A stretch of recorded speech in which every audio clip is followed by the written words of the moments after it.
Good afternoon सब लोगों को। सब लोग लाइव आ गए। चैट बड़ी तेजी से करता है।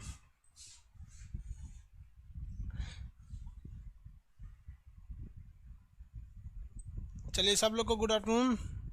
दर्शन दीजिए, दे दिए भाई।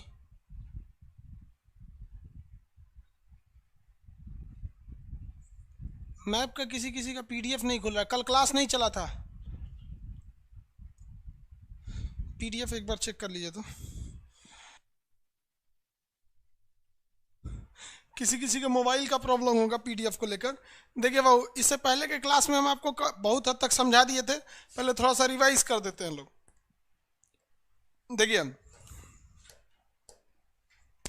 ये नीचे ये वाला देश कौन सा है? श्रीलंका है।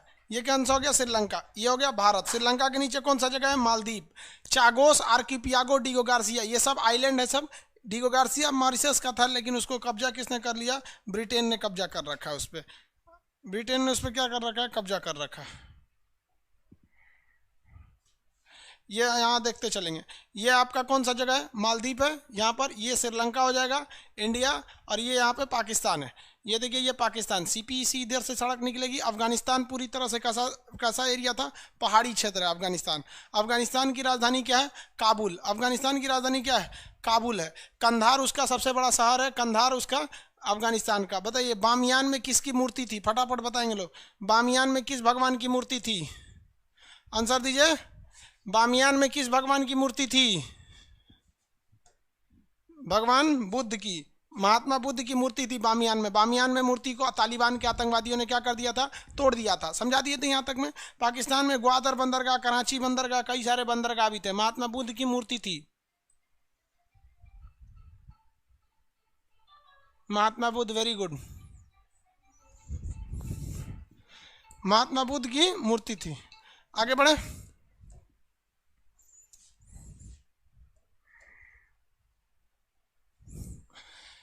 ताला परियोजना किस देश में है? ताला परियोजना किस देश में है? आंसर दीजिए। ताला परियोजना भूटान में। Very good. ताला परियोजना भूटान में है। यहाँ देखिए अब आगे समझाते हैं आप लोगों को। ताला परियोजना भूटान में है। चूखा दोगाछू ये सब कहाँ पर है? भूटान। भूटान में है। काला पर्वत भूटान में है। काला पर्वत भूटान में स्थित है। Black mountain Bhutan. Land of Thunderbolt Bhutan. Land of Thunderbolt Bhutan. Bhutan की सुरक्षा की जिम्मेदारी किसकी है? भारत की है। डोकालाम किसका जमीन था? भूटान का था। उसे चाइना हड़पना चाहता था, किसने बचा दिया? भारत ने उसे बचाया। अब इसके आगे देखिए, यहाँ एक देश है जिसका नाम है बांग्लादेश। ये कौन देश है? बांग्लादेश। ये बांग्लादेश है। बांग्लादेश जो है पहले इसका नाम पूर्वी पाकिस्तान था। बांग्लादेश का पुराना नाम क्या था? पूर्वी पाकिस्तान। आप अगर इसको देखिए तो जब भारत का विभाजन हुआ तो ये एरिया दे दिया गया था पाकिस्तान को।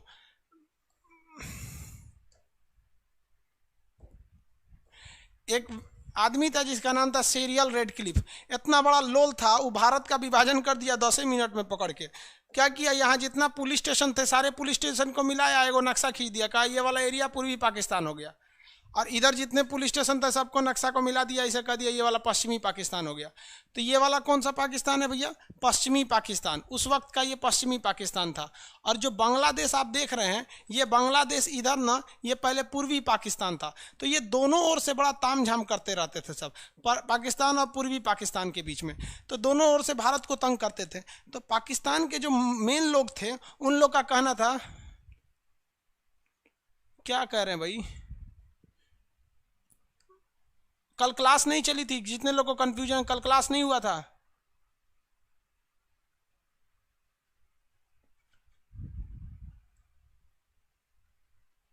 श्री हरि श्रीवास्तव, इनका पीडीएफ क्या इनवैलिड बता रहा है? पीडीएफ इनवैलिड बता रहा है क्या? अगर इनवैलिड बता रहा होगा तो चेक कर लेंगे। हालांकि यार इनवैलिड तो बताना नहीं चाहिए, किसी किसी के मोबाइल में बता सकता है। ये वाला जो एरिया है ये बांग्लादेश। तो पहले इसका नाम था पूर्वी पाकिस्तान। समझते चलिए। इधर पहले सार्क वाला आज कंप्लीट कर लेंगे हम लोग, सार्क के बारे में, क्योंकि नेपाल बता ही दिए हैं। हिमालय बस बचा हुआ है नेपाल में। तो जब हिमालय अलग से पढ़ाएंगे तो नेपाल बताएंगे। तो ये जो एरिया देख रहे हैं, ये एरिया, इस एरिया में अगर आप देखेंगे तो ये पूर्वी पाकिस्तान था। यहाँ मुस्लिम ज़्यादा थे और ये भी मुस्लिम ज़्यादा थे। लेकिन इन दोनों में एक अलग कन्फ्यूजन था। इन लोगों को लगता था, पश्चिमी पाकिस्तान वालों को, कि ये अच्छे हैं, ये ज़्यादा श्रेष्ठ माने जाते हैं, यानी इनको बहुत अपने आप को बहादुर और पढ़ा लिखा समझते थे। और ये वाले लोग खुद इन वाले लोगों को ये लोग अनपढ़ समझते थे, पूर्वी पाकिस्तान के लोगों को। तो पूर्वी पाकिस्तान वाले लोग काफ़ी ज़्यादा खफा रहते थे। इसी बीच क्या हुआ कि शेख मुजीबुर रहमान यहाँ से चुनाव जीत गए, और चुनाव में इतना ज़्यादा वोट मिला कि उनको पश्चिमी पाकिस्तान वालों से भी ज़्यादा वोट मिल गया। तो यहाँ के शासकों ने शेख मुजीबुर रहमान को क्या किया था, बंधक बना लिया, जिस वजह से इधर बहुत ज़्यादा लोग भड़क गए थे। पाकिस्तान वालों ने क्या किया था, इस पूर्वी पाकिस्तान के लोगों को इज्जत लूट लिया, मर्डर कर दिया, लाखों महिलाओं का बलात्कार कर दिया, ये पश्चिमी पाकिस्तान वाले लोग। तो ये हम हिंदुस्तानियों से क्या करेंगे भाई, जब तुम लोग अपने देश में मार काट करोगे तो हम लोग तो भाई तुम्हारे दुश्मन ठहरे, हम लोग क्या कर पाएंगे। तो इस वजह से यहाँ के लोग परेशान हो गए। तो इंदिरा गांधी के पास आए थे शेख मुजीबुर रहमान। तो इंदिरा गांधी ने कहा था कि आप अपनी फ़ौज बनाइए, हम मदद करेंगे। तो यहाँ पर इन लोगों ने अपनी फ़ौज बनाया, जिसका नाम था मुक्ति वाहिनी। मुक्ति वाहिनी को भारतीय सेना ने चारों ओर से मदद किया, नौसेना, वायुसेना, थल सेना, तीनों ओर से मदद किया गया। हमारी वायुसेना भी हमला की थी, थल सेना भी हमला की थी। थल सेना में जनरल जैकब जो थे, इनका प्लानिंग बहुत अच्छा था। निर्मलजीत सिंह अरोड़ा थे, सैम हारमूस जी, फ्रेम जी मानेकशॉ थे। तो उस समय थल सेना प्रमुख कौन थे, मानेकशॉ। मानेकशॉ ने जिम्मेदारी किसका दिया, निर्मलजीत सिंह अरोड़ा को। और निर्मलजीत सिंह अरोड़ा ने जनरल जैकब को अंदर भेजा था। जनरल जैकब ने बहुत खतरनाक प्लान बनाया और यहाँ पाकिस्तानियों को धोना चालू कर दिया। और जब यहाँ पाकिस्तानी धोआने लगे सब, तब इनको लगा कि भैया अब हम मदद कैसे मांगेंगे। और यहाँ इनको डबल लोग धो रहे थे, एक हिंदुस्तानी लोग धो रहे थे, दूसरा मुक्ति वाहिनी के लोग धो रहे थे। वहाँ पे लड़कियों का आप रेप करेंगे, मर्डर करेंगे, अपने देश में तो कोई आपको देश वाला मानेगा नहीं। तो बांग्लादेश के साथ बहुत ज़्यादा ही अत्याचार कर रहा था। तो इसमें भारत को भी फायदा हो गया। अब पाकिस्तान को लग गया कि हमारे हाथ से ये वाला एरिया जो पूर्वी पाकिस्तान है कहीं निकल ना जाए। तो इसने क्या किया, हथियारों की सप्लाई करना चालू किया पश्चिमी पाकिस्तान से। इस साइड से क्या किया, हथियारों की सप्लाई चालू किया। तो भारत ने नेवी लगा दिया। हमारा विमान वाहक पोत जिसका नाम था विक्रांत, उसको पूरी तरह से नीचे लगा दिया गया। और हमारे वायुसेना, नौसेना के जितने भी खतरनाक खतरनाक युद्धक जहाज थे, विमान वाहक बोट, पनडुब्बी इत्यादि को यहाँ लगा दिया गया। पाकिस्तानियों की जो सप्लाई चेन थी यहाँ की, इसको हम लोगों ने ध्वस्त कर दिया। हमारा सबसे खतरनाक जहाज जो था, जिसका नाम था विक्रांत, उसको यहाँ लगा दिया गया। तो नीचे से धो रही थी नेवी, इस साइड से आर्मी और ऊपर से एयरफोर्स। ये लगातार बम बरसा रहे थे सब। लगातार बम बरसाने की वजह से यहाँ पर जो पाकिस्तानी थे, इनका रीढ़ टूटते जा रहा था। अब पाकिस्तान की इधर से सप्लाई नहीं हो पा रही थी। जो इधर पाकिस्तानी फौजी बचे थे, इन लोग को तो पूरा का पूरा इंडियन आर्मी, मुक्ति वाहिनी, नौसेना, वायुसेना मिलकर धो रही थी। पाकिस्तान को लगा कि भैया हमसे, हमारे हाथ से पूर्वी पाकिस्तान चला जाएगा। तो ये जो था, पूर्वी पाकिस्तान को बचाने के लिए पाकिस्तान अमेरिका के पास भीख मांगने लगा, भैया अमेरिका हमको बचा लीजिए, हमारा ये वाला एरिया निकल जाएगा हाथ से। अमेरिका ने इसमें जब एंट्री मारी तो पूरा माहौल ही बदल के रख दिया था। आगे देखें, एक सेकंड बाबू, ये लोग कौन कौन कमेंट कर रहे हैं।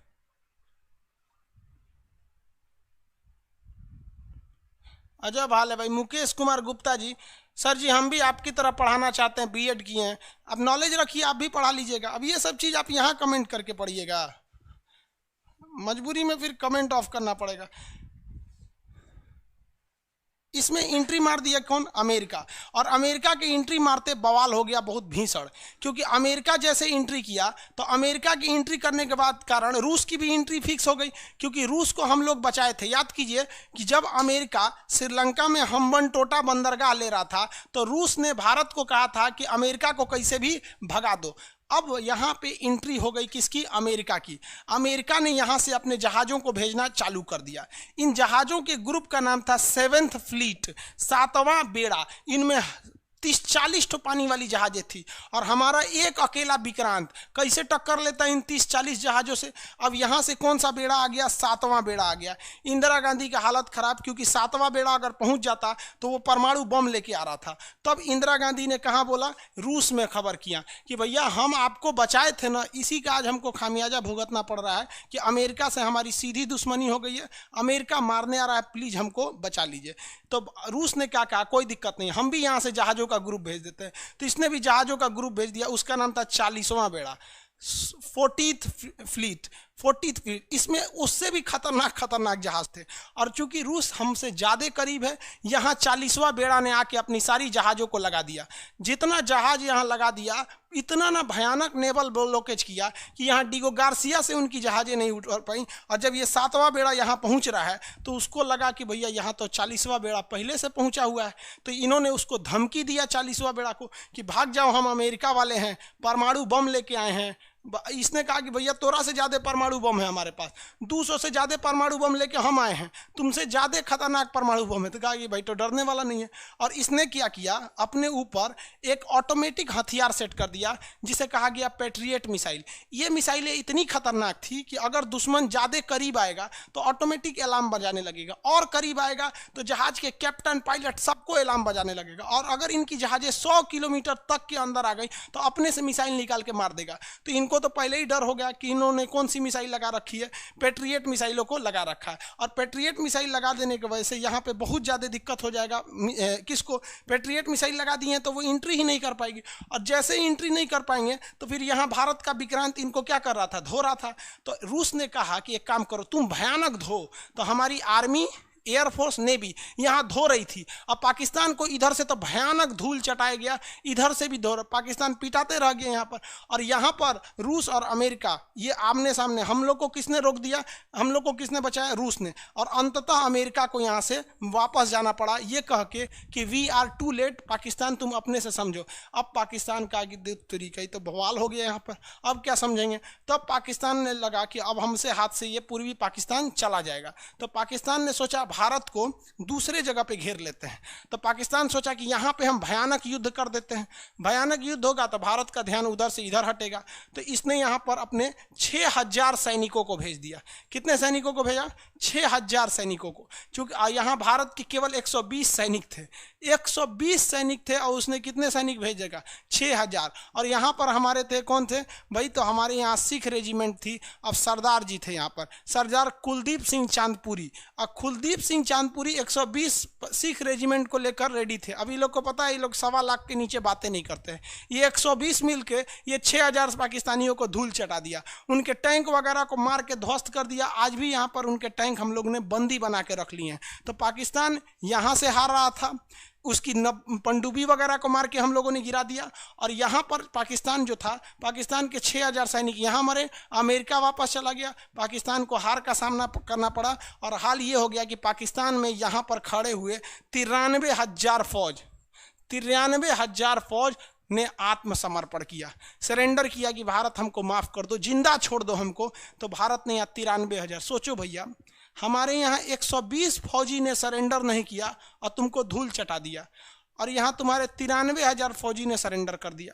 और इन गधों को लगता है कि कश्मीर ये ले लेंगे। अरे साले, पहले तुम अपना लोग ना, यहाँ पे तुम्हारा बांग्लादेश टूट गया, तुम अपना लो, बाद में हमारा कश्मीर लेना।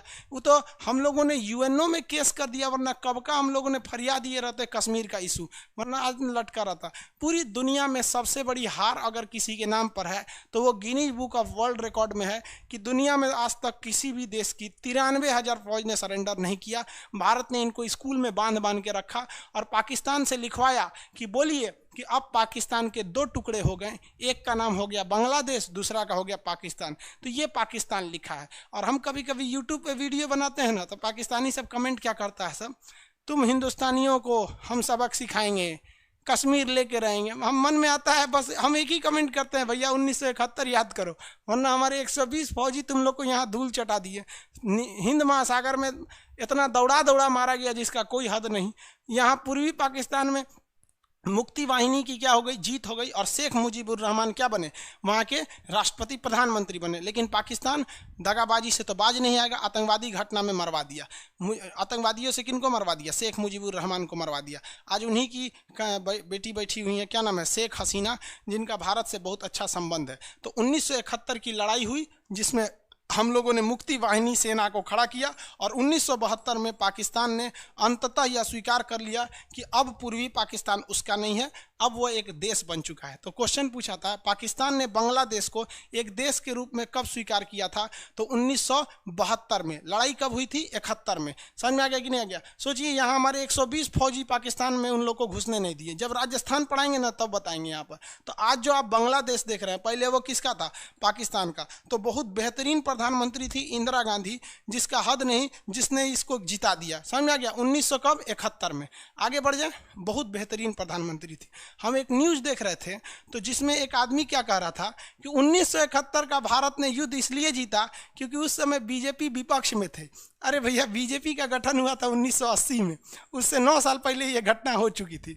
देखिए, कांग्रेस में सबसे बेहतरीन प्रधानमंत्री अगर कोई था तो वो इंदिरा गांधी थी। बाकी नेहरू के अंदर दूरदर्शिता नहीं थी, विश्वास बहुत ज़्यादा कर लेता था, बहुत खतरनाक। अब आप बताइए, अगर इंदिरा गांधी ये कदम नहीं उठाई रहती तो आज ये क्या रहता? पूर्वी पाकिस्तान। और आपको पता है क्या होता कि ये वाला एरिया में पाकिस्तान ये एरिया किसको दे देता? आप आइडिया लगाइए, चाइना को दे देता। और चाइना यहाँ पे भी आके अपनी फौज खड़ा कर लेता।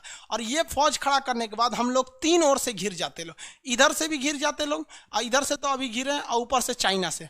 भारत को इतना टॉर्चर करता, इसलिए इंदिरा गांधी ने इसको बहुत बेहतरीन ढंग से भांप लिया और उसने पहले ही इसको तोड़ दिया। और वो उस समय युद्ध के उस समय सेना प्रमुख कौन थे? मानेक शॉ थे। क्या थे? मानेक शॉ। पूरा नाम था सैम हारमूस जी, फ्रेम जी, जमशेद जी, मानेक शॉ।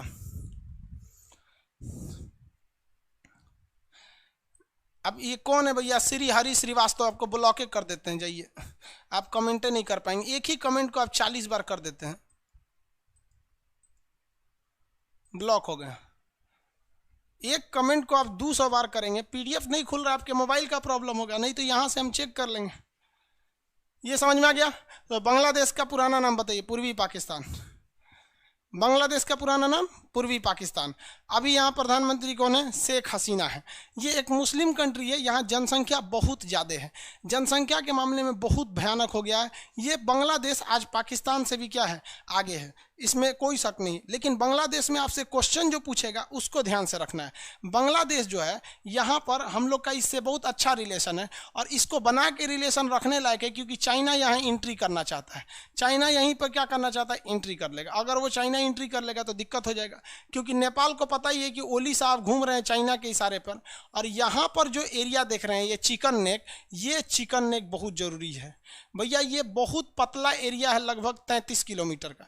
इतना पतला एरिया है कि अगर यहाँ पर चाइना आ जाए, ज़रा देखिए, यहाँ पर चाइना की फ़ौज आ जाए ये एरिया में, और यहाँ पर बांग्लादेश अपना एरिया चाइना को दे दे, तो बहुत 1 घंटा लगेगा इस एरिया को काट देने में। और जैसे ये एरिया कट जाएगा, हमारा ये वाले राज्य क्या हो जाएंगे? अलग थलग पड़ जाएंगे। इसलिए इस पतले रास्ता को हम लोग सिलीगुड़ी कॉरिडोर या चिकन नेक कहते हैं। ये जब इंडिया पढ़ाएंगे तब बताएंगे। इसलिए बांग्लादेश से भारत का संबंध रहना जरूरी है, और अभी अच्छा संबंध भी है बांग्लादेश से। हालांकि बांग्लादेश शरणार्थियों को लेकर हम लोगों ने एनआरसी लाया था। एनआरसी में ये कहा गया था शुरुआत में कि जो लोग एनआरसी लिस्ट में नहीं आएंगे उन लोग को बांग्लादेश लौटा दिया जाएगा। लेकिन मोदी जी ने बांग्लादेश को स्पष्ट कर दिया कि किसी को लौटाया नहीं जाएगा। इसलिए अब वो शरणार्थी भारत में ही रहने वाले हैं। पॉलिटी के क्लास में आपको एनआरसी का टोटल चीज़ें पढ़ा दिया गया है। अब बांग्लादेश में 3 शहर बहुत महत्वपूर्ण है। बांग्लादेश का एक शहर जिसका नाम है चटगांव, वो नीचे इसका बंदरगाह है। बांग्लादेश का सबसे बड़ा बंदरगाह का नाम पूछेगा तो क्या कहेंगे? चटगांव बंदरगाह। बांग्लादेश का सबसे बड़ा बंदरगाह का नाम क्या है? चटगांव बंदरगाह। समझ में आ गया कि नहीं आ गया?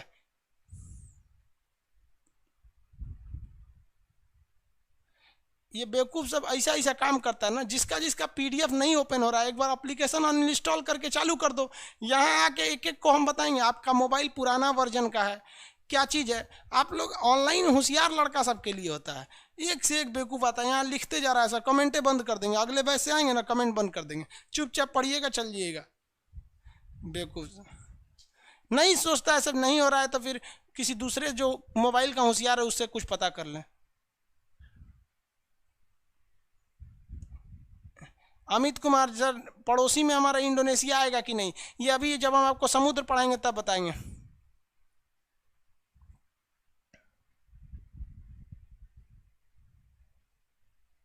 ले ई कौन बकलोलवा 36वां एडिशन लिया है किताब का। कोई भी किताब लिए रहेंगे आप, जो किताब खोले लिए हैं उसमें आप बांग्लादेश का खोल के देखेंगे, यहाँ पे मिलेगा चटगांव बंदरगाह। जो भी बुक लिए हैं लोग एटलस, उसमें खोल के देखिए, नीचे मिलेगा चटगांव बंदरगाह। आपका क्वेश्चन पूछा हुआ था, क्वेश्चन में याद रखिए कि चटगांव में एक सैनिकों के लिए अंग्रेजों ने, पहले तो अंग्रेजों का कब्जा तो यहाँ तक था पूरे भारत में, उन्होंने अपना एक आर्मरी बनाया था, एक बहुत बड़ा गोदाम बनाया था जिसमें गोला बारूद रखा था। उसे किसने लूट लिया था? आंसर दीजिए। चटगांव शस्त्रागार यानी चटगांव की जो आर्मरी थी उसे किसने लूट लिया था? आंसर दीजिए। चटगांव शस्त्रागार किसने लूट लिया था? आंसर जल्दी। चटगांव शस्त्रागार लूटने वाला, आंसर दीजिए।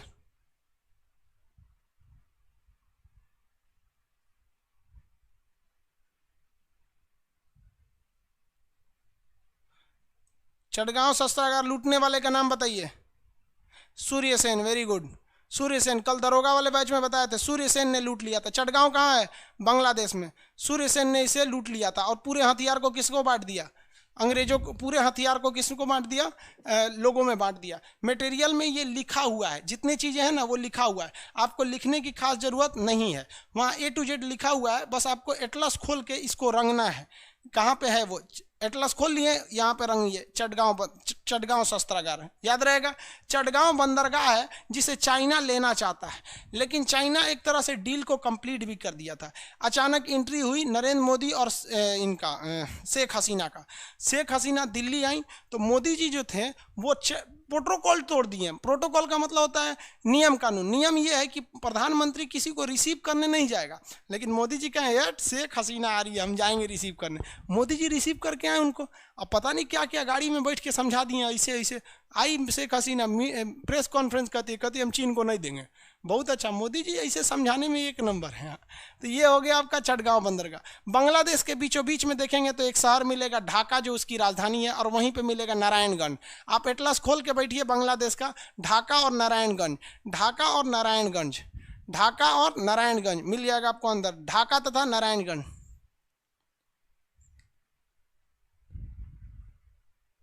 ढाका और नारायणगंज मिल गया। जल्दी जल्दी ढूंढिए, जिनको नहीं मिल रहा है बांग्लादेश का नक्शा खोलिए। आपको पता होना चाहिए कि हम कहाँ पढ़ाने वाले हैं। अब बांग्लादेश के बाद म्यांमार पढ़ाएंगे। ये ढाका, ढाका बांग्लादेश की क्या है? राजधानी है। यहाँ जूट बहुत ज़्यादा मिलता है। जूट समझते हैं ना, बोरा, जो ठंडी के दिन में जानवरों को ओढ़ा दिया जाता है बोरा, वो जूट के कपड़े वो यहाँ पे बहुत ज़्यादा बनते हैं, जूट का। तो जूट का सबसे बड़ा मंडी जो है वो नारायणगंज में है। बांग्लादेश की राजधानी ढाका के करीब है। तो बांग्लादेश में बस 3 शहर याद रखेंगे, नारायणगंज जूट के लिए, ढाका राजधानी के लिए है, और चटगांव बंदरगाह है जो चीन लेना चाहता था लेकिन अभी नहीं ले पाया। ये हमारे लिए बहुत ज़रूरी है। बांग्लादेश से हमारी सबसे लंबी सीमा लगती है। हमारी सबसे लंबी सीमा किससे लगती है? बांग्लादेश से। हालांकि अगर बांग्लादेश से देखेंगे तो 3 विवाद है भारत का।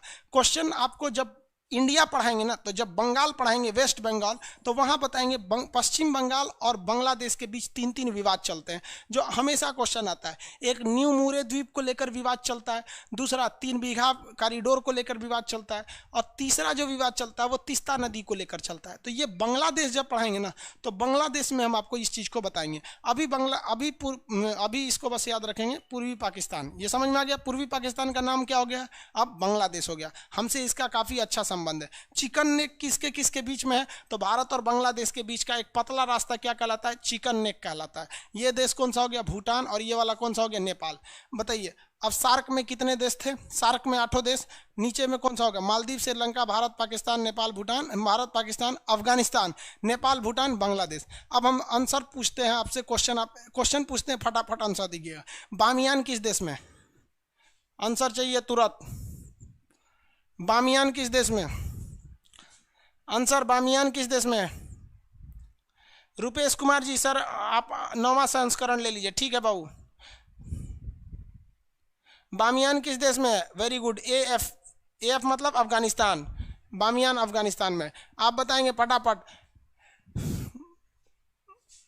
ग्वादर बंदरगाह किस देश में है? ग्वादर बंदरगाह, ग्वादर बंदरगाह, ग्वादर ग्वादर ग्वादर बंदरगाह पाकिस्तान। वेरी गुड, ग्वादर बंदरगाह पाकिस्तान। चटगांव, चटगांव कहाँ है? चटगांव कहाँ पे है? बांग्लादेश। Very good, Bangladesh. चटगांव बांग्लादेश।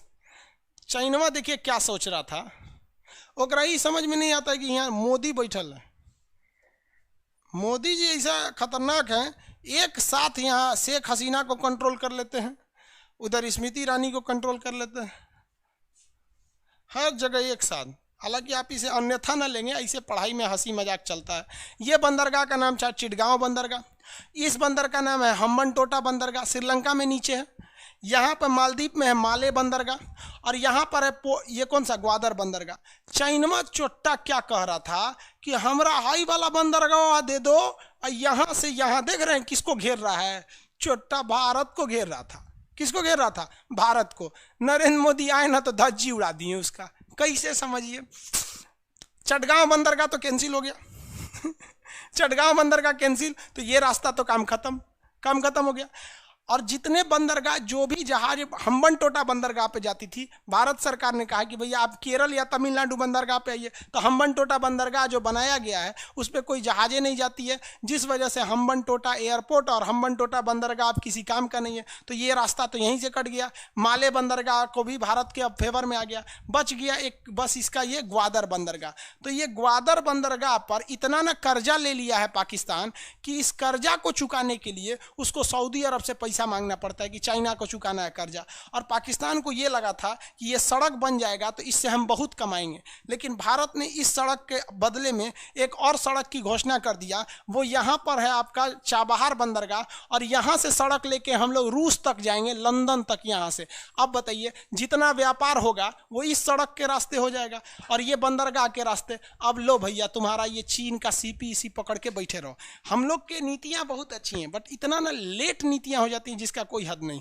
तो चटगांव बंदरगाह समझ में आ गया आपको। एशिया में अगर हम आपसे कहते हैं तो आप दिमाग वही पहुंच जाएंगे कि नहीं। जैसे अगर हम कहते हैं सीपीईसी तो आपका दिमाग तुरंत जाना चाहिए, अरे भैया सीपीईसी इधर है। अगर हम आपसे कहते हैं चटगांव बंदरगाह तो आपके दिमाग में 1 सेकंड में आना चाहिए बांग्लादेश के बाद चटगांव बंदरगाह। हम आपसे कहते हैं हिमालय, दिमाग में तुरंत ऊपर रहना चाहिए। कहेंगे बामियान, तुरंत अफगानिस्तान होना चाहिए।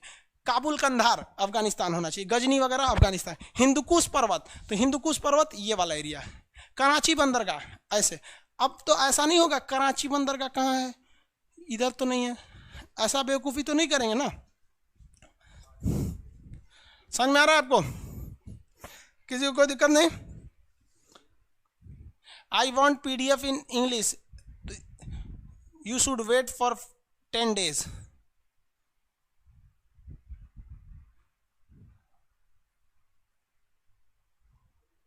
आप कौन है भैया?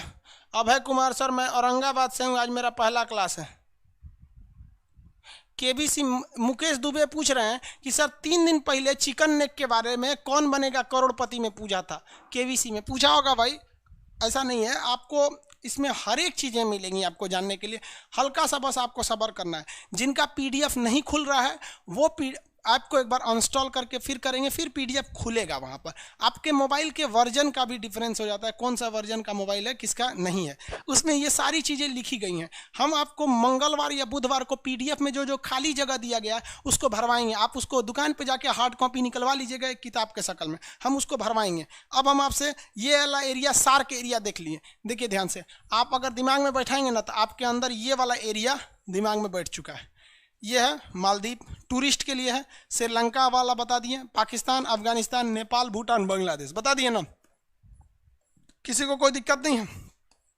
आसियान में एंट्री मारे, ये एरिया बता दिए ना एशिया का। आपके दिमाग में एशिया के एरिया, आसियान में एंट्री कर दें, जल्दी जल्दी बताएंगे। सिलीगुड़ी, अरे वही है सिलीगुड़ी। इंडिया आएंगे तब ना पढ़ाएंगे जी। विपुल कुमार, भोजपुरी में PDF। आप लोग मजाक करेंगे वो बंद कर देंगे।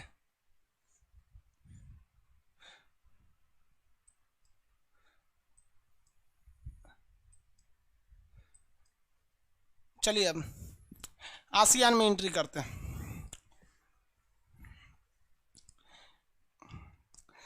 भारत सरकार जो है ना एक जगह गलती कर रही है हल्का सा। कहाँ पे गलती कर रही है?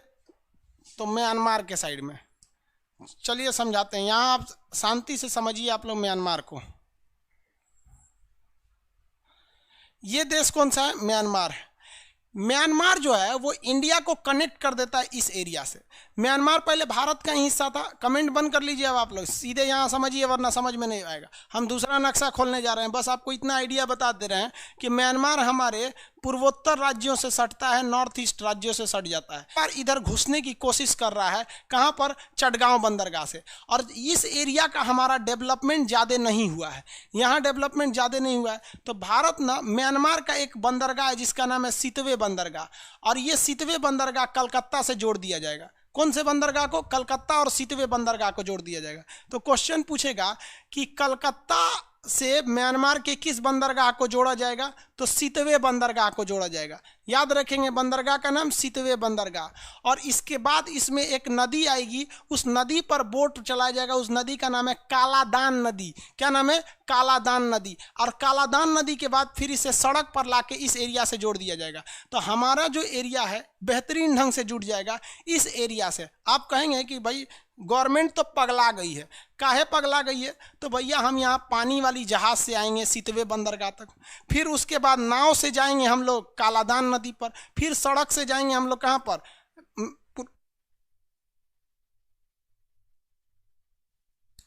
सड़क से जाएंगे पूर्वोत्तर राज्य में। इस छोटे से प्रोजेक्ट में 3 जगह रास्ता बदलना है। एक कलकत्ता बंदरगाह से समुद्र, सितवे बंदरगाह से पानी, और उसके बाद आपका सड़क। इसलिए इसे मल्टी मॉडल प्रोजेक्ट कहा जाता है कालादान। इससे होगा क्या? चाइना को भारत की कमजोरी पता है कि भारत की कमजोरी है ये चिकन ने, काट देंगे तो यहाँ जाएगा कैसे, काट देंगे तो जाएगा कैसे। इसलिए भारत ने एक सड़क ले जा रहा है बांग्लादेश के रास्ते कि अगर हमारा चिकन ने कट जाएगा तो हम बांग्लादेश के रास्ते यहाँ सेना पहुँचा सकते हैं। अगर इसको भी काट दिया तो कालादान मल्टी मॉडल प्रोजेक्ट के तहत जा सकते हैं यहाँ से। तो ये सितवे बंदरगाह और कालादान प्रोजेक्ट अब क्या है, आप समझ में आ रहा है आप लोग को? ये सितवे बंदरगाह कहाँ पर है?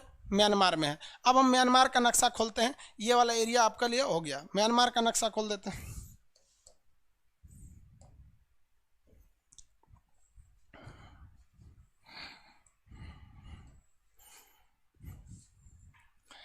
ये म्यांमार है। म्यांमार का पुराना नाम बता सकते हैं? म्यांमार का पुराना नाम जल्दी जल्दी बताइए तो। म्यांमार का पुराना नाम?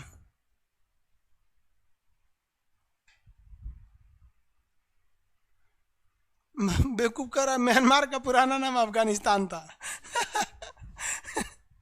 म्यांमार का पुराना नाम बर्मा था। Very good, Burma. म्यांमार का पुराना नाम अफगानिस्तान नहीं था, बर्मा था। बैटरी चेंज कर दीजिएगा इसका। बैटरी दे दीजिए। भारत और म्यांमार के सीमा पे एक पर्वत है।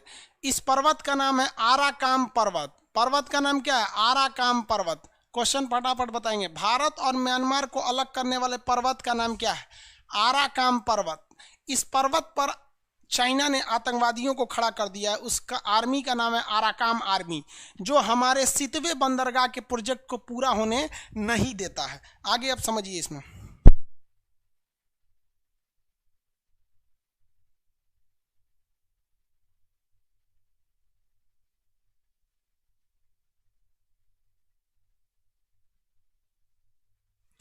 बाबू यूपीएससी में पूछा था कि भारत के जो नॉर्थ ईस्ट के स्टेट हैं, खास करके असम, नागालैंड, ये लोग डेवलप क्यों नहीं करते हैं? तो एक्चुअली इन लोग का डेवलप कब करेंगे? जब आप इसे इंटरनेशनल चीज़ से जोड़ेंगे। तो ये इधर का एरिया आपको भारत दिख रहा है, यहाँ तक तो किसी को दिक्कत नहीं है। भारत का ये वाला एरिया दिख रहा है।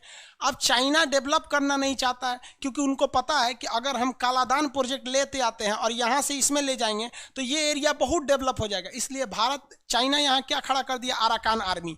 तो भारत को भी करना चाहिए भैया, अपनी नेवी, एयरफोर्स, आर्मी को उठाओ, आराकान आर्मी को धो के रद्द कर दो। इससे हमें डबल फायदा। हमारे आर्मी वालों को एक बार प्रैक्टिस हो जाएगा, दूसरा, आराकान आर्मी का सत्यानाश हो जाएगा। तीसरा, हमारा ये कालादान प्रोजेक्ट चालू हो जाएगा और यहाँ पर डेवलपमेंट हो जाएगा और चीन की मुंह टूट जाएगी, क्योंकि चीन उन्हें बचाने डायरेक्ट नहीं आ सकता है, क्योंकि उनको पता है कि वो आतंकवादी संगठन है। तो लेकिन भारत बड़ा सॉफ्ट नीति अपनाता है, इसमें एक बार सर्जिकल स्ट्राइक और एयर स्ट्राइक की जरूरत है। असल में मोदी जी अभी उन्हीं देख रहे हैं पाकिस्तान की ओर, एक बार इधर गर्दन घुमाए ना इधर म्यांमार की ओर, इधरों मारना जरूरी है। तो एक आराकान आर्मी याद रखिएगा, क्वेश्चन पूछा हुआ है, ये एलडीसी में भी पूछा था, एमटीएस में भी पूछा था, यूपीएससी में भी पूछा था कि इंडिया और म्यांमार के बीच में कौन सा माउंटेन आता है। माउंटेन का नाम बता सकते हैं ना, कौन सा माउंटेन आएगा फटाफट? आराकान पर्वत। कौन पर्वत? आराकान पर्वत। पुराना नाम इसका बर्मा था, भारत शासन अधिनियम 1935 द्वारा ये अलग हो गया। म्यांमार जो है वो बौद्ध धर्म की अधिकता है। म्यांमार में कौन धर्म की अधिकता है? बौद्ध धर्म की अधिकता है। यहाँ पर दो सबसे बड़ी नदियां हैं, इन नदियों का नाम हमेशा पूछता है। एक का नाम है इरावती नदी। कौन सा? इरावती नदी। दूसरा का नाम है साल्वीन नदी। एक का नाम है इरावती नदी, दूसरे का नाम है साल्वीन नदी। ये क्वेश्चन पूछा हुआ था ये यूपीएससी में कि नक्शा दे दिया था इसे, भारत का नॉर्थ ईस्ट का नक्शा दे दिया था, उसमें ये नदी दिखा दिया था। बताइए कौन सी नदी है ये? तो ये नदी है इरावती और ये नदी है साल्वीन नदी। इरावती और साल्वीन नदी के बीच का एरिया बहुत उपजाऊ है। इरावती और साल्वीन के बीच का एरिया बहुत ही उपजाऊ है। इस एरिया को कहते हैं सान का पठार। कौन सा पठार? सान का पठार। सान का पठार किस देश में है? म्यांमार में है। सान का पठार किस देश में है? म्यांमार में। बोलते चलिएगा मेरे साथ में। सान के पठार के किस दिशा में इरावती नदी है? पश्चिम में है या पूरब में है? पश्चिम या पूरब? तो सान के पठार के पश्चिम में इरावती नदी और सान के पठार के पूरब में आपकी साल्वीन नदी। म्यांमार की दो सबसे बड़ी नदियां इरावती और साल्वीन। सान का पठार जो है वो धान की खेती के लिए फेमस होता है। तो किसान क्वेश्चन पूछेगा म्यांमार का मेन खेती के एरिया कौन सा है? तो सान का पठार है। प्लेट्यू ऑफ सान किसके किसके बीच में आएगा? म्यांमार और इरावती और साल्वीन नदियों के बीच में आएगा। म्यांमार में और इसके अलावा कुछ खास पर्वत ज्योग्राफिकली विशेषता नहीं है, लेकिन अगर म्यांमार का हिस्टोरिकली देखिएगा तो इसमें बहुत ज़्यादा चीज़ें हैं म्यांमार के बारे में। जैसे म्यांमार का पुराना राजधानी जो था रंगून थी। म्यांमार की राजधानी क्या थी? रंगून। अभी क्या हो गया? नेपेताओ। अब देखिए वहीं पर रंगून मिलेगा, उसके ऊपर नेपेताओ मिलेगा। म्यांमार की पुरानी राजधानी रंगून, जहाँ अंतिम मुगल बादशाह बहादुर शाह जफर का मकबरा है। 1857 की क्रांति में वो क्या किए थे? नेतृत्व किए थे, जिस कारण उन्हें कहाँ भेज दिया गया? रंगून भेज दिया गया था। तो पुरानी राजधानी क्या थी? रंगून। अभी की राजधानी क्या है? नेपेताओ। अभी की राजधानी नेपेताओ। कितने लोग बता सकते हैं ये कौन सी नदी है? इस नदी का नाम बताइए। ब्लैक कलर वाली नदी का नाम बताइए। ब्लैक वाली नदी कौन सी है और रेड वाली कौन सी है? ब्लैक नदी कौन सी है और रेड नदी कौन सी है? ब्लैक नदी का नाम बताइए, जो ब्लैक कलर से बताएं।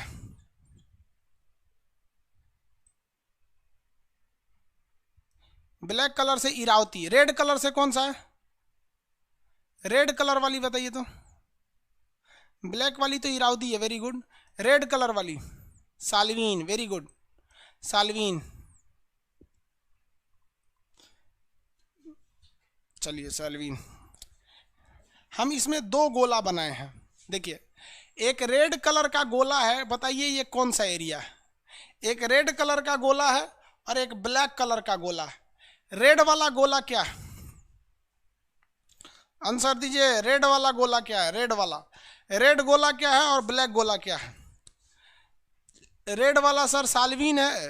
भाई साल्वीन थोड़ी है, रेड वाली नदी ना साल्वीन है। रेड वाला गोला सान का पठार, वेरी गुड, सान का पठार। और ब्लैक वाला क्या है? रंगून। ब्लैक वाला क्या है? रंगून। ब्लैक वाला एरिया है रंगून। पुरानी राजधानी क्या थी? रंगून।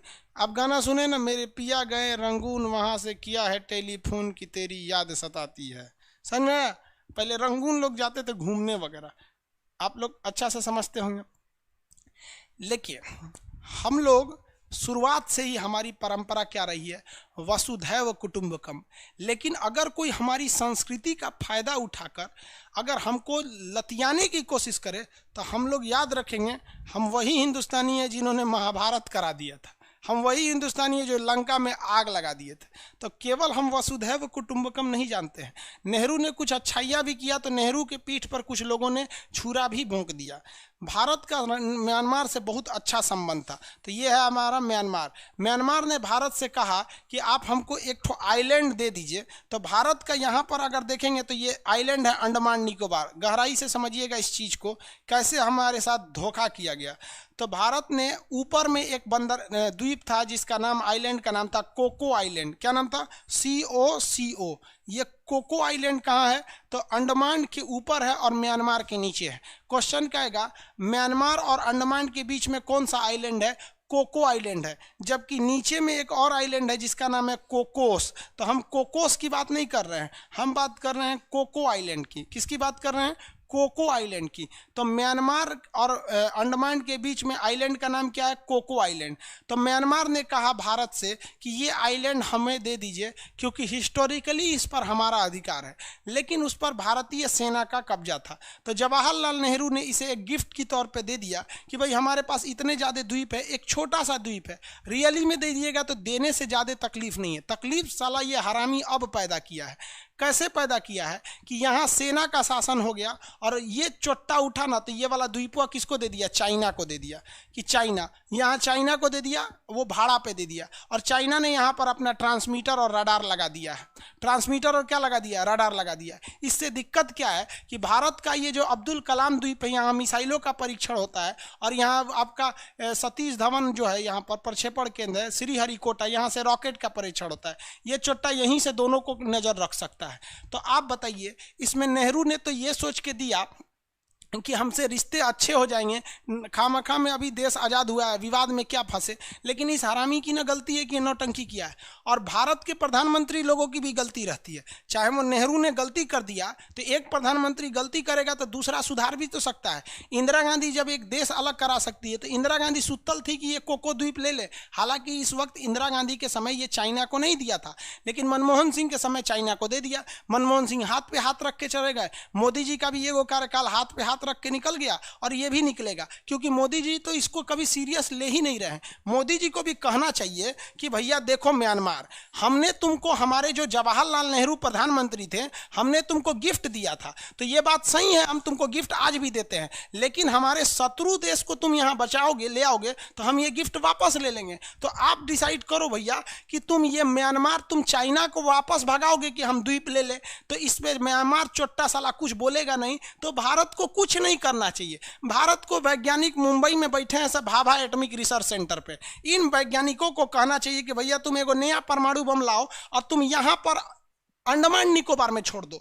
हम उस पर नहीं छोड़ेंगे, अपने यहाँ एकदम ऊपरा वाले पोर्शन पे छोड़ेंगे। इतना भयानक फटेगा कि सुनामी आ जाएगा। हमारे लिए ये एरिया तनी सा डूबेगा, उसका पूरा डूब जाएगा। हम तो डूबे सनम, तुम्हें भी ले डूबेंगे। समझ में आ गया? कभी कभी पैर बुरी तरह फंस जाता है ना, तो काट के निकाल दिया जाता है। शरीर में कैंसर नहीं रखना चाहिए, ये हमारे लिए कैंसर बन के आए। या तो चाइना को भगाओ, नहीं तो साले हम तुमको बर्बाद कर देंगे। तो जब तक हमारे देश में एग्रेसिव नहीं रहेगा तो नहीं हो सकता है। समस्या इस बात का है कि आज कोई मीडिया वाला साला हरामी ये सवाल पूछने वाला नहीं है मोदी जी से, या उनको ये सलाह देने वाला नहीं है कि मोदी जी आप म्यांमार को भगा दीजिए, वहां से आप चाइना को भगा दीजिए। हम रियली कहते हैं कि हमें म्यांमार से कोई दुश्मनी नहीं है, हम वसुधैव कुटुंबकम के मानने वाले हैं। हम आज भी ये कहते हैं कि तुम वहां रहो, बल्कि खुशहाल रहो, भगवान से दुआ करते हैं। लेकिन तुम साले वहां हमारे दुश्मन को क्यों लिए? हमारी तो संस्कृति थी, हमने अपना परिचय दिया कि तुम मांगे हम तुमको दे दिए। तुम्हारी यही संस्कृति है, तुम हमारे दुश्मन को ले आ दिए। कोई दिक्कत नहीं, हमारी ये भी संस्कृति है कि हम बदला भी लेते हैं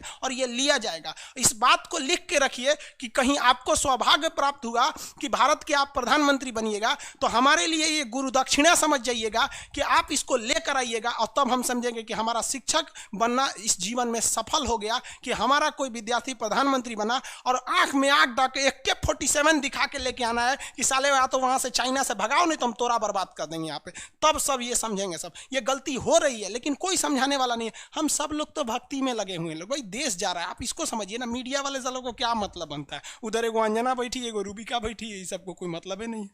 समझ में आ रहा है कि नहीं? सर लड़के लेंगे एकदम, कैसे नहीं लड़के लेंगे यहाँ पर हम लोग। क्या देखो भाई, जिनको करना चाहिए वो ना करेंगे। भाई हम तो शिक्षक हैं ना, हम ज़्यादा बोलेंगे यूट्यूब पे तो कहेगा सबकी, रे तू मोदी विरोधी हो गया। हम मोदी विरोधी हैं? हम तो भारत को बढ़ाने के लिए बात कर रहे हैं, इसमें विरोधी की बात कौन सी है? हाँ, और अपने देश की बात करना विरोध कहलाता है, तो समझ जाओ कि हम विरोधी हैं। आगे समझ, इसीलिए ये सब बात हम यूट्यूब पे नहीं बोल सकते। यूट्यूब पे बोलेंगे ना तुरंत बवाल हो जाएगा।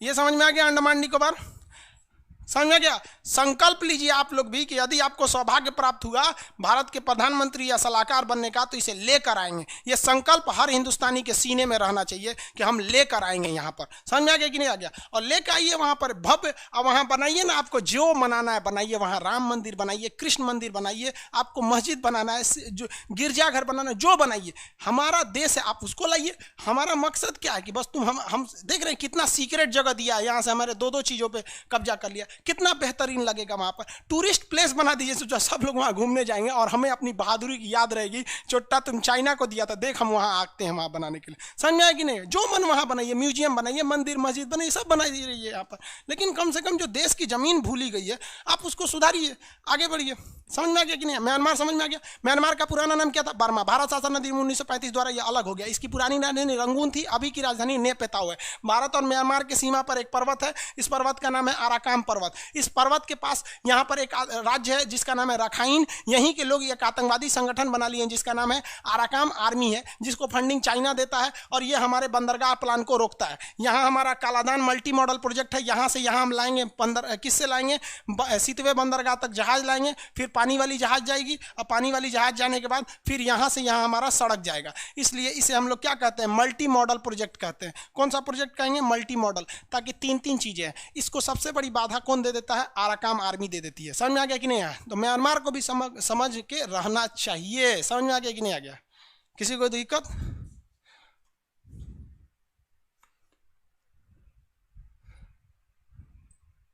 आ गया? अरे बकलोल भाई, अनइंस्टॉल के बाद भी नहीं दिख रहा है तो तू शांति से रहो, हम चेक करके कल बताएंगे। सर यूट्यूब पर भी बताइए, हम लोग आपके साथ हैं, हमको पता है आप लोग अपने साथ हैं हमारे, लेकिन कुछ लोग जो है ना वो ये नहीं देखते हैं कि हम बोल क्या रहे हैं, ये नहीं देखते हैं हम देश के लिए बोल रहे हैं। कुछ लोग बस क्या देख लेते हैं कि मेरे नाम के आगे क्या लिखा है? खान। समझ आ गया? इसलिए समस्या ये है। आगे बढ़ते हैं। म्यांमार समझ में आ गया होगा आप लोग को। ये वाली नदी कौन सी है? इरावती। ये वाली साल्वीन। बीच में कौन सा पठार है? इरावती साल्वीन, सान का पठार है। कौन सा पठार? सान का पठार। म्यांमार में हाथियां वगैरह ज़्यादा पाई जाती हैं, हालांकि थाईलैंड में हाथियां ज़्यादा। म्यांमार में ना महात्मा बुद्ध की बहुत ज़्यादा पूजा होती है। यहाँ पर एक बहुत बड़ी समस्या क्या थी आपको बता ही देते। तालिबान के लोगों ने क्या गिरा दिया? बामियान की मंदिर, महात्मा बुद्ध की मूर्ति गिरा दिया। तो यहाँ इन लोगों ने मुसलमानों को गोली मार के गिरा दिया। यहाँ पर क्या बात करें, यहाँ पे भी किसी को कोई दिक्कत? विराटू था जो यहाँ पर रोहिंग्या मुसलमानों को मारने वाला नेता का नाम था विराटू। विराटू उस समय का बहुत खतरनाक नेता था। ये 2014-15 की घटना है, अभी की नहीं। समझा क्या? 16 की घटना, 15-16 की। आगे देखते हैं हम। सर आपने क्यों यूपीएससी सॉल्व नहीं किया? यूपीएससी का क्वेश्चन सॉल्व करा देंगे बाबू, अभी टाइम नहीं है। सीतवे प्रोजेक्ट इफेक्ट करेगा कोको की वजह से। देखिए बाबू, सीतवे प्रोजेक्ट को इफेक्टेड कर देगा कोको की वजह से। हम कोको वापस थोड़ी ले रहे हैं उससे, हम कह रहे हैं यहाँ से चाइना को वापस कर दो। ये कोई मतलब बनता है कि एक हाथ काट देगा नहीं तो दूसरा? ये कोई मतलब बनेगा? यहाँ पर सीतवे नहीं देगा, नहीं देगा। हमारा कोकोस उससे ज़्यादा खतरनाक है। हम क्या कह रहे हैं कि भैया तुम कोकोस लो, तुम्हें मन है तो बोलो हम कोको वाले पर होटल बना देते हैं अपने पैसा से, बोलो हम बिजली घर बना देते हैं, हम हर एक सुख सुविधाएं दे देते हैं। हमने अफगानिस्तान को दिया कि नहीं दिया? क्या पैसा लिए? फ्री में बना के दिए हम लोग, हम इसको दे देंगे लोग। समझ में आ गया कि नहीं आ गया? लेकिन हमारा कहना है कि हमारे भारत माँ की जो जमीन है इसे कोई गिरवी नहीं रख सकता है हम लोग के आगे, छीन के लेके आएंगे हम लोग, कोई दिक्कत नहीं है। जिस तरह से चाणक्य ने चंद्रगुप्त मौर्य को पैदा किया और मतलब कहने का सेंस उसको राजा तक बनाया और उसे आगे ले जाएगा और उसके मदद से वो धनानंद के अत्याचार को खत्म किया। मेरा भी प्रण है कि हम पढ़ा के एक ना एक दिन तो ऐसा एक अपने लिए चंद्रगुप्त मौर्य खड़ा करेंगे और वह लेके आएगा हमारा कोकोज, और उस दिन हम समझेंगे कि भारत माँ का कर्ज हमने चुका दिया और मेरा जीवन सार्थक हो गया। आप टेंशन नहीं लीजिए, हम काम कर रहे हैं, हमारा नीति बहुत दूर तक है। यहाँ पर कोई ना कोई तो आएगा जो वापस लेकर आएगा। आगे वाला देश है जिसका नाम है थाईलैंड। ये वाला देश का नाम क्या है? थाईलैंड। थाईलैंड के बारे में समझते हैं। म्यांमार का पड़ोसी है थाईलैंड, बट चाइना से इसकी बॉर्डर नहीं लगते हैं। म्यांमार का बॉर्डर चाइना से नहीं लगता है। देखिए सॉरी, म्यांमार का लगता है, थाईलैंड का नहीं लगता है। ये पकड़ो भैया, देखो ये वाला जगह कौन सा है? थाईलैंड। दिख रहा है आप लोग को? जगह कौन है? थाईलैंड है। इसको कलर कर देते हैं, आप ही लोग में से लाइएगा भाई, मेरा सपना पूरा करिए। थाईलैंड जो है यहाँ पे हाथियां बहुत ज्यादा होती हैं, यहाँ कई हाथियां सफेद रंग की होती है। तो थाईलैंड को अक्सर क्वेश्चन पूछता है सफेद हाथियों का देश किसे कहते हैं? थाईलैंड को कहते हैं। थाईलैंड जो है ये डेवलप कंट्री है, ये टूरिस्ट के लिए यहाँ लोग ज्यादा जाते हैं। बैंकॉक टूरिस्ट ये सब ये लोग यहाँ पर ज्यादा जाते हैं, यहाँ का कल्चर में टूरिस्ट ज्यादा है यहाँ पर थाईलैंड में। थाईलैंड जो है इलेक्ट्रॉनिक्स चीज को उत्पादन में बहुत ज्यादा है। थाईलैंड में एलईडी टीवी ना 2000 रुपये में टीवी मिल जाती है थाईलैंड में। समझ आ गया कि नहीं? ये देश कौन सा है आपका? थाईलैंड। थाईलैंड में बैंकॉक जो जगह है वो थाईलैंड की राजधानी है। बैंकॉक से थोड़ी दूरी पर एक जगह है जिसका नाम है फुगेट। फुगेट जो है टूरिस्ट प्लेस के लिए बहुत ज़्यादा फेमस होता है, टूरिस्ट के लिए। तो ये आपका हो गया भैया, आपका कौन सा जगह? थाईलैंड।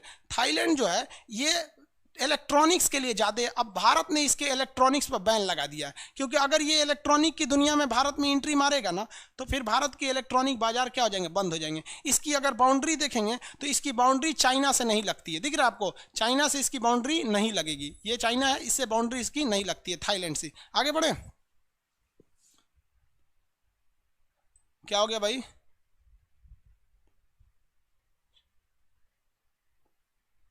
आप दुस्साहसी हैं सर जी। भैया दुस्साहसी कैसे हैं हम? अपने देश की जमीन मांगना दुस्साहस नहीं, साहस कहलाता है। ये पाकिस्तानी ये बोलता है जो लग रहा है दुस्साहसी है। अपनी जमीन की वापस मांगना दुस्साहस नहीं कहलाता। दुस्साहस तो म्यांमार की है कि हमारी गिफ्ट की जमीन पे तुमने हमारे दुश्मन को बैठाया। थाईलैंड हो गया। थाईलैंड में कुछ ज़्यादा चीज़ें नहीं, एक ही चीज़ क्वेश्चन पूछेगा थाईलैंड में, करा नहर। देखिए ये वाला जो एरिया अगर आप देखेंगे ना तो ये नीचे का एरिया, यहाँ सिंगापुर है। यहाँ कौन सा देश है? सिंगापुर। तो ये कोई भी जहाज अगर वो ताइवान से आ रही है या चाइना से आ रही है या फिलीपीन से आ रही है या जापान से आ रही है, इनको लास्ट में एक ही रास्ता होकर इस पतले से रास्ते से निकलना रहता है। इसे को हम लोग कहते हैं मलक्का। इस पतला रास्ता को क्या कहते हैं? मलक्का। क्या कहेंगे? मलक्का। अब मलक्का में यहाँ पर सिंगापुर है। कोई भी जहाज जापान से चली है, कहीं से चली है, यहाँ आके पेट्रोल डीजल खाना पीना यहीं से भरती है, जिस वजह से सिंगापुर बहुत डेवलप हो गया। लेकिन सिंगापुर की इस डेवलपमेंट को देखकर इसको थाईलैंड को थोड़ा खटक गया। थाईलैंड ने कहा कि हम सिंगापुर से भी छोटा एक नहर बनाएंगे। तो ये एक नया नहर बनाने के लिए सोच रहा है। इस नहर का नाम है करा नहर। अगर ये नहर बन जाएगा तो इन जहाज़ों को बड़ा ईजी होगा, यहाँ से निकल जाएंगे सब। देखिए रास्ता बचेगा कि नहीं बचेगा? बच जाएगा। तो इस नहर का नाम क्या है? करा नहर है। अभी फिलहाल करा नहर को चाइना बनाने वाला था, इसे रोक दिया गया है। और यह कहकर रोका गया है कि इस नहर के बनने से यहाँ पर इकोलॉजिकल चेंज आएगा, पर्यावरण में बहुत ज़्यादा बदलाव आ जाएगा। इस वजह से इस करा नहर को रोका गया है। अब चाहे करा नहर बने या ना बने, इससे भारत को इफेक्ट नहीं पड़ेगा। इफेक्ट मेन पड़ने वाला है किसको? सिंगापुर को इफेक्ट पड़ने वाला है। कोई भी देश आएगा यहाँ से, मान लीजिए चाइना यहाँ से हथियार लेके आ रहा है, अब वो ससुरा सिंगापुर से आए या फिर वो लेके आए कहाँ से? करा नहर से लेके आए, कहीं से भी, उसके लिए यहाँ उसकी मौत खड़ी हुई है हमारा अंडमान निकोबार। आओ ससुरा, यहीं से थुथुर पे जैसे निकलेगा थुथुरे पे मार देंगे। इधर से भी आएगा एक मिसाइल धांस दे, इधर से भी एक मिसाइल। इसलिए चाइना को डर लगता है कि यहाँ अपने बाबूजी से टक्कर लेंगे ना तो यहाँ उस छठी का दूध याद दिला देगा। कहाँ पर? अंडमान निकोबार में। किसी को कोई दिक्कत है? समझ में आ रहा है आप लोग को? थाईलैंड सफ़ेद हाथियों का देश थाईलैंड, राजधानी बैंकॉक, टूरिस्ट के लिए फेमस होता है। करा नहर बना रहे हैं यहाँ पर। कौन सा नहर? करा नहर। आप अपने नक्शा में देखेंगे करा नहर, एटलस खोलेंगे यहाँ पर करा नहर होगा। नहीं होगा तो आप कैसे भी करके ढूंढिएगा करा नहर। समझ आ गया कि नहीं आ गया? आगे बढ़े, किसी को कोई दिक्कत नहीं? करा नहर बने। पटकाई बूम क्या है? वो इंडिया पढ़ाएंगे तब पढ़ाएंगे सर। आसियान में 11 कंट्री है। Timor list, Timor list ASEAN में शामिल नहीं है। आगे बताएंगे बाबू। यंगून लिखा है बुक में, वेरी अच्छा है बाबू। पहले रंगून नाम था, बाद में क्या हो गया? रंगून हो गया। अच्छा संदीप कुमार जी, सर आप, हम दूरदर्शी बोले हैं, आप दुस्साहसी समझ गए हैं। वे सॉरी भाई वो दुस्साहसी बोल रहे, हमको थोड़ा सा कमेंट दूर से ना, हमको लगा दुस्साहसी बोले। वो कहें कि सर आप बहुत दूरदर्शी हैं। हम पढ़ लिए दुस्साहसी, हम उसको बोल दिए पाकिस्तानी सॉरी भाई, और बुढ़ापा में आँख सब गड़बड़ हो जाता है चलिए कोई बात नहीं, दूरदर्शी नहीं बाबू। देखो, हर व्यक्ति को अपने देश प्रेम होता है। हम बस एक ही चीज जानते हैं कि तुम पाकिस्तान वाले रहो या बांग्लादेश या चीन वाले, खुश रहो यार जहां भी रहो, लेकिन हमारे भारत को इज्जत की नजर से देखो। इज्जत की नजर से नहीं देख सकते हो ना, मत देखो, तुमसे उम्मीद नहीं रखते, लेकिन भारत के प्रति बुरा मत सोचो। हमारा बस यही सपना है। कभी हमको क्या मतलब बनता है चाइना तुम आगे चले जाओ, भाई पाकिस्तान तुम भी आगे चले जाओ, तुम भी खुशहाल रहो। हम लोग तो यही सिखाया गया बचपन से, वसुधैव कुटुंबकम, बांग्लादेश तुम भी खुश रहो। लेकिन इसका मतलब क्या हुआ, जो तुम खुश रहेगा तो हमको दुखी कर देगा, इसलिए तुम खुश मत रहो। आगे देखो, एक और चीज देखिए, भारत ने ना एक दिमाग लगाया। एक बात बताइए, क्रिकेट में कहा जाता है बैकफुट पर खेलने से अच्छा है फ्रंट फुट पर जाके छक्का मारिए, तगड़ा लगेगा। तो भारत सरकार ने कहा कि एक काम करते हैं, फ्रंट फुट पर खेलते हैं। तो फ्रंट फुट पे कैसे खेला जाएगा? तो मनमोहन सिंह जब प्रधानमंत्री थे, उस प्रोजेक्ट को अभी तक कंपनी जी को इस पे आगे बढ़ाना चाहिए। हालांकि मोदी जी आगे बढ़ रहे हैं, बट स्पीड थोड़ी सी धीमी है। हम लोग एक हाईवे बना रहे हैं, सड़क बना रहे हैं, और वो सड़क जानते हैं कहाँ तक जाने वाला है? सिंगापुर तक जाने वाला है। यहां से ये सड़क जाएगा ऐसे, ये देखिए सिंगापुर तक। ये न हुआ फ्रंट फुट पर। युद्ध के समय में हमारे टैंक, हमारे तोप, जितने आर्मी के हथियार हैं, इसी हाईवे पर बैठकर चलो रे भैया तो हम दूसरे दुनिया की सैर कराते हैं। और यहाँ टुकुर टुकुर दे के मार ससुरा थोड़ा एनिए मार देंगे, और जो बचल कुचल इधर जाएगा उसको ई मार देगा सब। अब आप बताइए, इस प्रोजेक्ट को क्यों धीमा कर रहे हो भैया? इससे क्या होगा? युद्ध के समय में फायदा होगा, हमारा यहाँ सीमेंट उद्योग बढ़ेगा, रोजगार मिलेगा, पूर्वोत्तर भारत के लोग इधर सिंगापुर से जुड़ जाएंगे, डेवलपमेंट होगा। तो जो हमारे यहाँ व्यापार होता है, इतने देशों से व्यापार सीधे यहाँ होगा। ये वाला एरिया जो है, जो अति पिछड़ा भारत में आता है, ये अति पिछड़ा भारत का दिल्ली और मुंबई से ज़्यादा डेवलप हो जाएगा। बताओ ना, दिल्ली में कौन देश से आता है व्यापार? नहीं ना आता है, इधर ही उधर से आता है। यहाँ देखिए ना, इतने देशों की कनेक्टिविटी हो जाएगी। तो हम हिंदुस्तानियों ने पूर्वोत्तर भारत वालों से माफ़ी मांगते हैं, क्योंकि हमने आपको बर्बाद किया। पूर्वोत्तर भारत वालों के विकास में बाधा, उनको पिछड़ा रहने के लिए हमने मजबूर किया, क्योंकि हमारे पास एक मास्टर प्लान नहीं है। वहां संसद में आधा तो हम लोगों ने संसद में अनपढ़ों को भेज दिया है। क्या नियम बनाएगा? जो बकलोलों को पता नहीं है आसियान में कई गो देश, कहेगा सिंगापुर तो उन्हें खोजेगा सब, काबुल के पास। सिंगापुर इधर है क्या? सिंगापुर है, यहाँ पे कौन चीज डेवलप करेगा सब? समझ में आ रहा है कि नहीं आ रहा?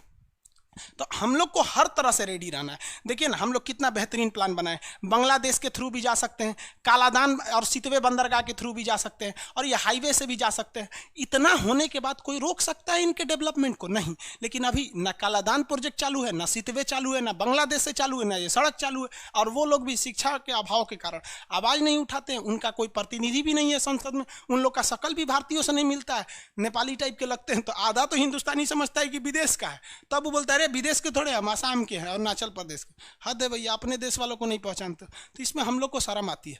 कोई बात नहीं भाई, एक ना एक दिन आएगा जब ये भी बदलेगा। तो ये समझ में आ गया। थाईलैंड आगे बढ़े, क्या बोलता है सर?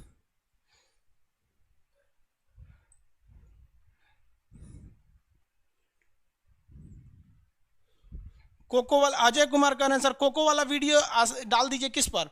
यूट्यूब पर डाल दे। चलिए बाबू डाल देते हैं, ठीक है। आप लोग सपोर्ट में रहिएगा, वरना हमारा गरिया नहीं लगता है सर यूट्यूब पे कि तुम मोदी जी के खिलाफ बोल रहे हैं। हम काहे को खिलाफ बोलेंगे? हमारा चुनाव में उठना है। आगे समझते हैं। आज के लिए इतना ही रहने देते हैं, टाइमिंग ज़्यादा होगी। अब नेक्स्ट में अभी हम पीडीएफ चेक कर लेते हैं। तो आप पीडीएफ चेक कर लीजिएगा क्यों प्रॉब्लम आ रही है। नेक्स्ट क्लास आपको हम बताते हैं। देखिए, आप अपने एटलस में ये ढूंढिएगा, चाहे जिस भी पब्लिकेशन का लिए होंगे, कि लाओस कैसा दिखता है, कंबोडिया, वियतनाम कैसा दिखता है, और ये मलेशिया, यानी सिंगापुर के इन 5 देशों को आप ढूंढिएगा और मटेरियल से देख के पढ़िएगा कि उसमें कौन सा शहर बताए हैं और इसमें कौन सा शहर की चर्चा है।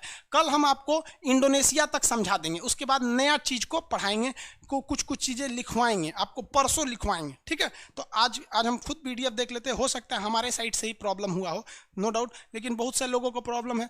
आगे समझे? सीतवे सर यूट्यूब पे कोको वाला द्वीप बढ़ा दिया, एकदम डाल देंगे भाई। मांडले वगैरह, मांडले उसका बीच का एक शहर है सर। आगे देखते हैं। देखिए, ज्योग्राफी का भी बैच आएगा, बट आप नक्शा पढ़ लेंगे। नक्शा पढ़ने का ज्योग्राफी में लड़का फेल क्यों होता है? ज्योग्राफी में उसे 4 चीज़ पढ़ना है। देखो भैया, एक पढ़ना है उसे एस्ट्रोनॉमी, दूसरा पढ़ना है उसको जियोलॉजी, एक पढ़ना है जियोग्राफी, एक पढ़ना है उसको टोपोग्राफी। समझ में गया? और इसके अलावे भी उसको बहुत सारी चीज़ों को पढ़ना है। तो ये सारी चीज़ों का बैच आएंगे सब, इसको मोटा मोटी मान के चलिए 10-12 तारीख से जो भी बैच आएगा बाबू ना, उसको हम गारंटी कहते हैं कि 60% आप ही लोग से भरेंगे।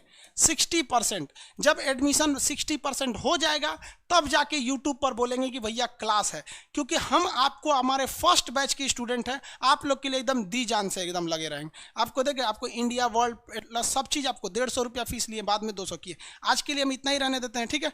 नेक्स्ट क्लास में हम लोग मिलेंगे, तब आगे बढ़ेंगे। आप एटलस ढूंढ के रखेंगे। अभी हम PDF चेक करते हैं क्या प्रॉब्लम है, समझ में आ गया? फिर कुछ कुछ वीडियो यूट्यूब पर बनाते हैं ताकि मोदी जी कुछ एग्रेसिव हो, अब भारत माँ का खोया हुआ सम्मान वापस लाए। अब मोदी जी कर सकते हैं, क्योंकि निकट भविष्य में हमको नहीं लगता है कि आने वाले 50 साल 20 साल तो कह सकते हैं कि इतना तगड़ा प्रधानमंत्री आएगा, लेकिन इनको जो है ना कि सदुपयोग किया जाए।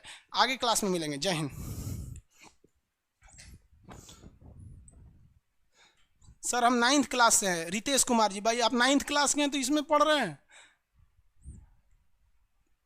सर करा नहर मिल रहा नहीं, मिल रहा है, कोई बनबे नहीं किया नहर तो मिलेगा कहाँ से भाई? अभी बना कहाँ है?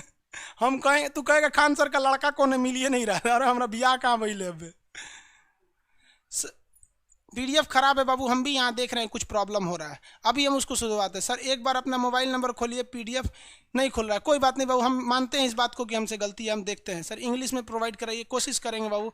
इंडिया को सब कॉन्टिनेंट में कन्फ्यूजन हो रहा है, फिर से बता देंगे कल। ज्योग्राफी UPSC के लिए भी क्लियर करा दीजिए बाबू। इसमें UPSC का एक क्वेश्चन नहीं फंसेगा, आप चुपचाप बस तैयारी करिए, 0 से हीरो तक मैक्सिमम कोशिश करेंगे हम। Manish Kumar ji, love you sir, love you बाबू सब लोग को। आप हमारे लिए चंद्रगुप्त मौर्य हैं, आप बस मेरा साथ दीजिए, हम भारत को खोया हुआ सम्मान लौटाएंगे। चाइना बॉर्डर लाइन बदल गया, चाइना, अरे बाबू चाइना बॉर्डर लाइन छोड़िए, हम लोग अपना लाएंगे। हिस्ट्री का भी क्लास अलग। किसान कोल्ड स्टोरेज आपका सब नोट्स मिल जाएगा, वहाँ जाने की क्या ज़रूरत है? जो पटना में है वहाँ जाके ले सकते हैं लोग, वहाँ कोई हालांकि स्टाफ नहीं है। तो सर इतिहास का क्लास जल्दी चालू करिए, जल्दी चालू करेंगे बाबू। सूरज प्रताप यादव जी, अरे यादव जी आप क्या कह रहे हैं कि मेरा नाम ले लीजिए? सबका नाम कैसे ले पाएंगे, आप ही बताइए।